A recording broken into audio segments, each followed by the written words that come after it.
नमस्कार, मैं Ravish Kumar. Supreme court ने मध्य प्रदेश के मंत्री कुंवर विजय शाह के माफीनामे को रिजेक्ट कर दिया है। उनकी माफी को घड़ियाली आंसू बताते हुए एसआईटी के गठन का आदेश दिया है कि 3 आईपीएस अधिकारी कुंवर विजय शाह के मामले की जांच करेंगे। एफआईआर की जांच होगी और बयान की भी। विजय शाह की गिरफ्तारी पर सुप्रीम कोर्ट ने रोक लगा दी है और जांच में उनसे सहयोग करने के लिए कहा है। 28 मई को अगली सुनवाई होगी। यह बड़ा फैसला है। क्या अब अशोक यूनिवर्सिटी के असिस्टेंट प्रोफेसर अली खान महमूदाबाद के मामले में भी एफआईआर की जांच के आदेश दे दिए जाएंगे? दे देना चाहिए, क्योंकि कपिल सिब्बल ने प्रोफेसर की तरफ से सुप्रीम कोर्ट में याचिका दायर की है। सुप्रीम कोर्ट को अब यह साफ करना ही चाहिए कि बोलने लिखने पर कभी राष्ट्रीय सुरक्षा, तो कभी देशद्रोह, तो कभी आस्था के नाम पर एफआईआर और गिरफ्तारी का यह सियासी धंधा कब तक चलेगा और इसे तुरंत बंद किया जाना चाहिए। इसके लिए ऐसे मामलों में पूरी प्रक्रिया और जवाबदेही तय की जानी चाहिए, जिस तरह से सुप्रीम कोर्ट ने बुलडोजर के मामले में किया है।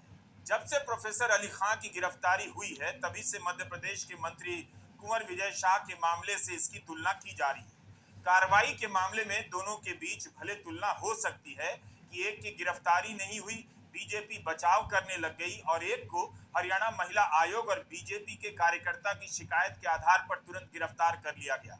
विजय शाह ने जो बयान दिया वह केवल सेना का अपमान नहीं बल्कि सांप्रदायिक भी है, मुसलमानों को निशाना बनाना भी है, नफरती बयान है। प्रोफेसर अली खान महमूदाबाद को जिस फेसबुक पोस्ट के कारण गिरफ्तार किया गया है, उसमें ऑपरेशन सिंदूर के लिए भारत की रणनीति की प्रशंसा की गई है। ऐसा कुछ भी नहीं है जिससे सेना का अपमान होता हो।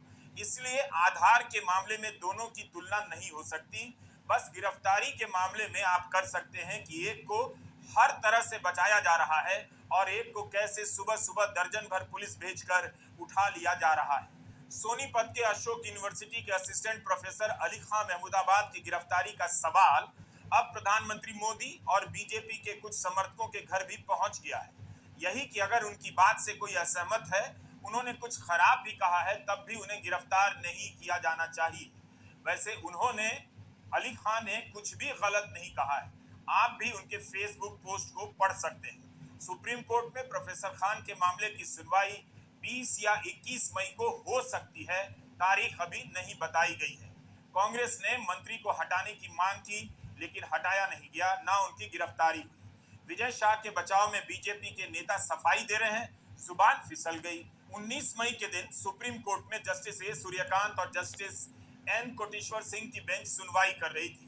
जस्टिस सूर्यकांत ने मंत्री विजय शाह के माफीनामे को रिजेक्ट किया, फटकार लगाई। अगर वैसी फटकार प्रोफेसर अली खान को लेकर लगाई गई होती तो अब तक पुलिस उनके घर तो क्या, जिस यूनिवर्सिटी में पढ़ाते हैं उसे भी ढहाने के लिए बुलडोजर लेकर निकल पड़ी होती। जस्टिस ए सूर्यकांत ने बीजेपी के मंत्री विजय शाह के माफीनामे को लेकर कहा था, इससे पता चलता है कि इस देश में बोलने की कीमत कितनी बड़ी होती जा रही है। कितनी क्रूरता से किसी को भी उठाकर जेल में डाल दिया जा रहा है।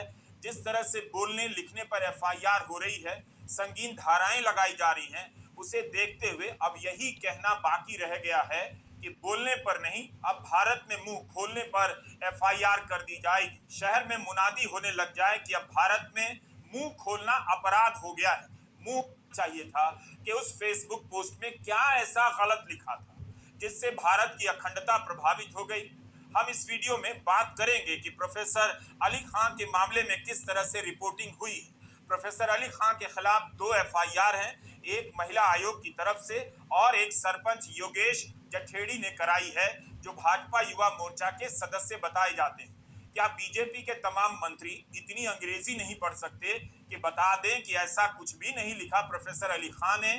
कर्नल सोफिया कुरैशी को लेकर जो कहा वो केवल उनके खिलाफ नहीं कहा बल्कि मुसलमानों के खिलाफ भी टिप्पणी की। उनकी गिरफ्तारी तो दूर, उनके खिलाफ एफआईआर कैसे दर्ज की जाए, इसे लेकर हाईकोर्ट को स्वतः संज्ञान लेना पड़ा, बताना पड़ा।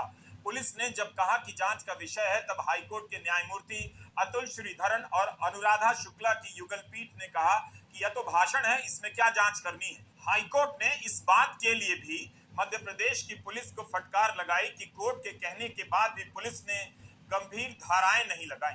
और दूसरी तरफ देखिए, हरियाणा में प्रोफेसर खान के खिलाफ गंभीर धाराओं की बरसात कर दी गई है। भोपाल हाईकोर्ट की फटकार को सुप्रीम कोर्ट ने नहीं पलटा, बल्कि तबादला किया गया, या जिन वजहों से भी किया गया, क्या किसी भी तरीके से इसका संबंध हो सकता है?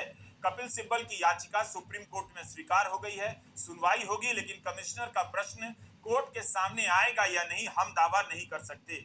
मीडिया की रिपोर्ट के अनुसार केवल गिरफ्तारी को ही चुनौती दी गई है। हरियाणा महिला आयोग तो यह दावा कर रहा है कि उसकी शिकायत पर सोनीपत की पुलिस कमिश्नर का तबादला तक करवा दिया गया। क्या इस तरह से पुलिस से काम करवाया जा रहा है? भास्कर की रिपोर्ट देखिए। हरियाणा महिला आयोग की अध्यक्ष रेणु भाटिया ने कहा है, पुलिस की ढिलाई के चलते उस दिन महत्वपूर्ण मिशन रह गया था, इसलिए कमिश्नर का तबादला हुआ। रेणु भाटिया अपने अशोक यूनिवर्सिटी के दौरे 3 ट्रांसफर है। तब फिर रेणु भाटिया यह क्यों कह रही हैं कि पुलिस के कारण उनका मिशन उस दिन पूरा नहीं? क्या इसलिए भी नाजनीन भसीन का तबादला किया गया होगा? इसकी जांच होनी चाहिए। मध्य प्रदेश में बीजेपी की सरकार है और हरियाणा में भी। दोनों सरकारों की कार्रवाई में कितना अंतर है? ये वीडियो लंबा होगा ही, इसे आपको अपने लिए पूरा देखना और समझना चाहिए, क्योंकि बोलने पर गिरफ्तारी और एफआईआर का सिलसिला रुक नहीं रहा। हर दिन कहीं से ऐसी खबर आ ही रही है, या एक दिन आपके घर तक भी आने वाला है। अगर आप लोकतंत्र को एफआईआर राज में नहीं बदल देना चाहते हैं, जो कि कई मामलों में हो भी चुका है, तो आप इस वीडियो को पूरा और जिम्मेदारी पकड़ा गया हो। अगर आप हिंदी अखबारों की हेडलाइन देखेंगे तो साफ साफ पता भी नहीं चलेगा। कहीं हेडलाइन अस्पष्ट है तो कहीं संदेह पैदा करने की कोशिश लगती है। क्या पत्रकारों को, संपादकों को खुलकर नहीं बताना चाहिए कि उन्होंने ऐसा क्या कहा कि गिरफ्तारी हुई? अगर अखबार अभिव्यक्ति की आजादी के साथ साथ पुलिस के